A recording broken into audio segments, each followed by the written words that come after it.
Hey guys, तो स्वागत है आपका कैप्टन B2 के चैनल में, जहां आज हम बात करने वाले हैं doctor strange multiverse of madness के पोस्ट क्रेडिट सीन के बारे में और साथ ही साथ एंडिंग में डिस्कस करेंगे। तो अगर आपने अभी तक मल्टीवर्स ऑफ मैडनेस नहीं देखा है तो उसको पहले देख कर आए, क्योंकि मूवी की एंडिंग जाने बगैर आप उसकी एंडिंग एक्सप्लेनेशन वीडियो समझ ही नहीं पाओगे। मेरी वीडियो आपको यही मिलेगी आपके सारे डाउट को क्लियर करने के लिए। तो बिना तीसरी आंख खोले चलिए वीडियो पे आते हैं। एक बार क्विक रिकैप कर लेते हैं कि मूवी के एंडिंग में हुआ क्या, जिसमें सबसे पहले तो वांडा ने माउंट वंडागोर को डिस्ट्रॉय कर दिया। साथ ही साथ डार्क होल्ड जो कि अक्रॉस द मल्टीवर्स जिस भी यूनिवर्स में एग्जिस्ट करते थे उनको भी उसने डिस्ट्रॉय कर दिया। वही बात करें डॉक्टर साहब की, तो उन्होंने फाइनली क्रिस्टीन को कन्फेस कर दिया कि जाने मन आप मेरी जान हो, परंतु आपके हमारे मिलन की कहानी पॉसिबल नहीं है, क्योंकि अगर ऐसा हुआ तो मैडम पूरी दुनिया तबाह हो जाएगी। इसीलिए चलता हूँ, दुआओं में याद रखना और अपने यूनिवर्स में जाकर इल्यूमिनाटी को फिर से कायम करना। अब बात करें अमेरिका चैवेज की, तो उसे एक ऐसी जगह मिल गई जहां वो सेफ फील करती है, प्लस खुद को प्रोटेक्ट करने की ट्रेनिंग भी लेती है, जहां उसकी शुरुआती लक्षण को देखकर ऐसा लग रहा है मानो अपने मेंटर या फिर कहे प्रोटेक्टर के जैसे ही एक दिन अच्छी सॉर्सरेस बनेगी। वहीं बात करें सॉर्सरर सुप्रीम वोंग की, तो ये बंदा फिलहाल तो कमरताज के रिनोवेशन में बिजी है। देखते हैं अगली किस मूवी में वो कैमियो देता है, क्योंकि बीते सालों में वो कैमियो के लिए ही जाने गए हैं, जहां वो शैंग-ची और नो वे होम जैसे मूवी में दिख चुके हैं। रिकैप से तो आप समझ ही गए होंगे कि मैं मूवी के इवेंट्स एंड प्रायोरिटी के हिसाब से एक्सप्लेन करने वाला हूं। तो सबसे पहले ये सवाल को कवर करते हैं कि क्या वांडा सच में मर गई या फिर वो जिंदा है। तो बॉस मरते वो हैं जो जन्म लेते हैं, और अगर आपको याद हो तो अगाथा ने कहा था कि Scarlet which is not born, she is forged. Scarlet Witch बहुत ही ज्यादा पावरफुल कैरेक्टर थी, तो उसको यहाँ पे साइड करना जरूरी था, जो कि मार्वल वालों ने मेरे ख्याल से यहाँ पे टेम्पररी किया है एंड जरूरत पड़ते ही उसको वापस ले आएंगे। अब बात करें डार्क होल्ड की, तो जिस डार्क होल्ड को हम इतने समय से ओरिजिनल समझ रहे थे उसको एक कॉपी कहा गया था, एंड आपने देखा भी होगा कि उसको डिस्ट्रॉय करने पर क्या हुआ था सारा का। बट अगर आप हमारे वीडियोस देखते आ रहे हैं तो आपको पता होगा कॉमिक्स में असल में पूरे मल्टीवर्स में सिर्फ एक ही ट्रू डार्क होल्ड था, और जितने भी डार्क होल्ड हमें मल्टीवर्स में देखने को मिलते थे वो सब असल में कॉपी था। असल में डार्क होल्ड शायद तक डिस्ट्रॉय भी नहीं किया जा सकता, क्योंकि वो कथॉन के फ्लैश से बना है, जिसके वजह से कथॉन की असली पावर उस बुक में है, जिसको कॉमिक्स में वांडा ने एब्जॉर्ब कर लिया था। मुझे तो लगता है कि मार्वल वाले कथॉन को अभी नहीं लाने वाले, इसीलिए स्कारलेट विच को साइड कर दिया और बाकी विलन जैसे कि नाइटमेयर वगैरह को थोड़ा सा फुटेज मिले, इसलिए पावरफुल कैरेक्टर्स को थोड़ा सा साइड कर दिया। वैसे भी शैंग-ची के अंदर हम ड्वेलर इन डार्कनेस को देख चुके हैं, और इससे उन्होंने कहीं ना कहीं ये चीज तो हमें हिंट कर दिया है कि फियर लॉर्ड्स एग्जिस्ट करते हैं एमसीयू के अंदर, जिसका पार्ट नाइटमेयर हो सकता है। अब नाइटमेयर आने वाले समय में विलेन बनेगा या नहीं, बट एक ऐसा कैरेक्टर जिसको बहुत पहले ही हिंट कर दिया गया है और हमें पता है कि गारंटीड आगे दिखने वाला है, हो सकता है उसका कनेक्शन इस मूवी से हो। और यहीं पर मैं एक छोटी सी थ्योरी देना चाहूंगा जो कि इल्यूमिनाटी से जुड़ी हुई है। अब मुझे मालूम है कि कई सारे लोगों को इल्यूमिनाटी वाला सीक्वेंस बहुत ही ज्यादा डिसअपॉइंट किया है, बट क्या हो अगर ये सब एक बड़े प्लान का हिस्सा हो, जैसे इन्फिनिटी स्टोन्स का अचानक से एमसीयू में शो अप करना। ये चीज बता रहा था कि थैनोस आने वाला है। इसको अगर आपके लिए सिंप्लीफाई करूं तो इल्यूमिनाटी में 6 चेयर दिखे थे, जिसमें से प्रोफेसर एक्स अपनी कुर्सी लेकर घूम रहे थे। तो ऐसे में टोटल 7 इल्यूमिनाटी के मेंबर हुए, जिसमें से सिर्फ 6 ही दिखे थे, जहां Captain Carter, Black Bolt, Captain Marvel, Mister Fantastic, Professor X और मॉर्डो ही थे। जो एक मेंबर हमें नहीं दिखा वो आयरन मैन का वेरिएंट हो सकता है, जिसने अल्ट्रॉन बॉट्स को बनाया, जो कि सुपीरियर आयरन मैन का हो सकता है, क्योंकि एक ऐसा टोनी स्टार्क जिसको इंकर्जन लेवल थ्रेट्स की सुनवाई में आने में इंटरेस्ट ना हो, उसका घमंड लेवल का अंदाजा तो आप लगा ही सकते हैं।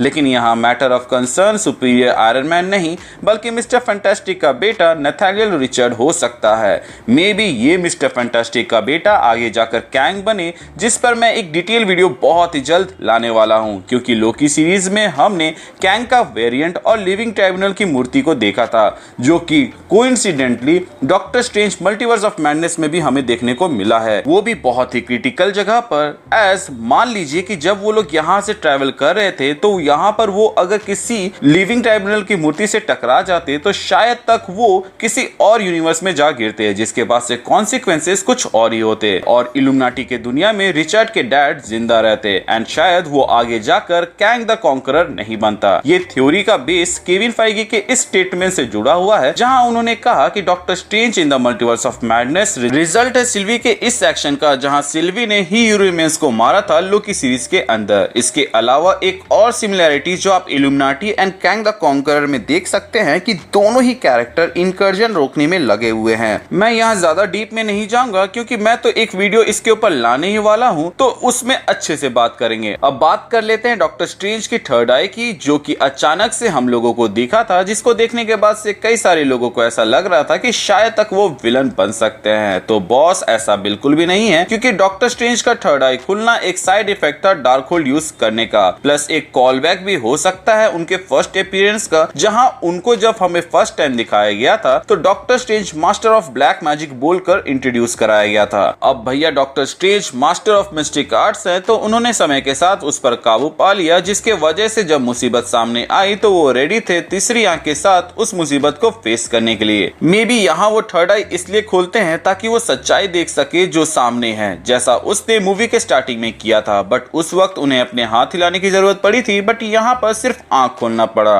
वैसे भी हमने मल्टीवर्स ऑफ मैडनेस में देखा था कि वो कितने सारे मॉन्स्टर्स को समन कर सकते हैं, विच शोज कि शायद तक उन्होंने भी कई सारे मॉन्स्टर को एब्जॉर्ब कर रखा हो, जैसे सॉर्सरर सुप्रीम ने किया था व्हाट इफ के अंदर। या फिर ऐसा भी हो सकता है कि वो वहां पे उन्हें सिर्फ समन कर रहा था। अगर आप ध्यान दोगे तो डार्क होल्ड के पेजेस जब भी हमें दिखाए गए हैं तो उसमें हमें एक आंख भी देखने को मिला है, तो शायद तक ये उसी की फोरशैडोइंग थी। फोरशैडोइंग से याद आया कि एंशिएंट वन जब फर्स्ट टाइम डॉक्टर स्ट्रेंज से मिलती है तो वो उसको फ्री की मल्टीवर्स की सैर कराती है, तो उस वक्त भी वो यही कहती है कि ओपन योर आईज और फोरहेड में हाथ रखती है, तो शायद तक ये उसका इंडिकेशन भी हो सकता है। अब बात करते हैं क्लिया की, जो कि आउट ऑफ नोवेयर आती है और बोलती है कि चलोगे क्या 9 से 12, जिस पर डॉक्टर स्ट्रेंज तुरंत रेडी हो जाते हैं, क्योंकि अब भैया क्रिस्टीन तो हाथ मिलने से रही तो दूसरी वाली तो पटानी होगी। जिसको क्लिया के बारे में नहीं पता, मैं बता दूं कि क्लिया डोरमामू की भतीजी है कॉमिक्स के अंदर, एंड उसका यहाँ इनकर्जन से मतलब हो सकता है कि डोरमामू का डार्क डायमेंशन एंड उसका डायमेंशन कोलाइड कर रहा है, जिसको रोकने के लिए वो उस बंदे के पास आई है जिसने डोरमामू को हराया है। जिससे ये भी समझ आ जाता है कि क्यों डॉक्टर स्ट्रेंज को आई ऑफ आगामोटो दिया गया था इस मूवी के अंदर, एज डोरमामू से डील करने के लिए हमेशा आई ऑफ आगामोटो प्राइम वेपन रहा है डॉक्टर स्ट्रेंज के लिए, अब चाहे उसमें टाइम स्टोन हो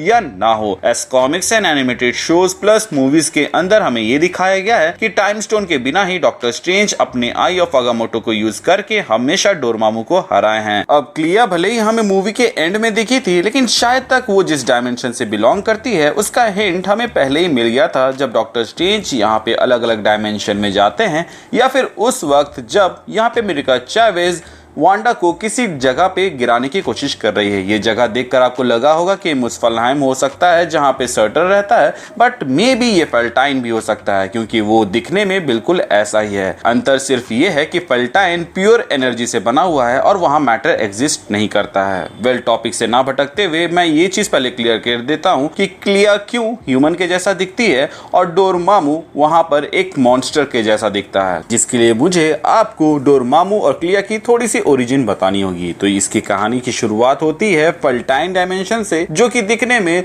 मुस्फलहाइम के जैसा लगता है, लेकिन वहां पर सिर्फ एनर्जी ही एग्जिस्ट करती है। वहीं डोरमामू और उसकी बहन को एनर्जी से मन नहीं भरता है और उन्हें मैटर चाहिए होता है, जिसकी वजह से वो लोग डार्क डायमेंशन में चले जाते हैं। और क्योंकि वो लोग एक ग्रेटर डायमेंशन से लोअर डायमेंशन में जाते हैं तो उनको एक ह्यूमन फॉर्म मिल जाता है, जिसके बाद से डोरमामू तो भैया खुद को डार्क डायमेंशन से जोड़ लेता है, जिसके वजह से उसका लुक बदल जाता है। वहीं उसकी बहन एक ह्यूमन फॉर्म में ही रहना प्रेफर करती है, जिसके बाद से उसे एक लड़के से प्यार होता है, जिसका रिजल्ट में क्लिया होती है। इसलिए क्लिया हमें ह्यूमन फॉर्म में दिखती है। वहीं डोरमामू जिसकी वो भतीजी है वो इतना बड़ा दानव जैसा दिखता है। क्लिया वो बनती है जिसके लिए कॉमिक्स में डॉक्टर स्ट्रेंज ने डोरमामू को धमकी दिया था कि अगर क्लिया को कुछ हुआ तो भैया डार्क डायमेंशन में ऐसी कोई जगह नहीं है जहां तुम मुझसे छुप पाओगे। अब क्लिया की एंट्री ना सिर्फ डॉक्टर स्ट्रेंज के लिए नई मुसीबत लेके आई है, बल्कि वो उसको क्रिस्टीन से मूव ऑन करने में भी हेल्प करेगी। इनकर्जन वर्ड को डॉक्टर स्ट्रेंज 2 में इतने बार यूज कर दिया गया है कि लग रहा है कि वो लोग इसको करवा के रहेंगे,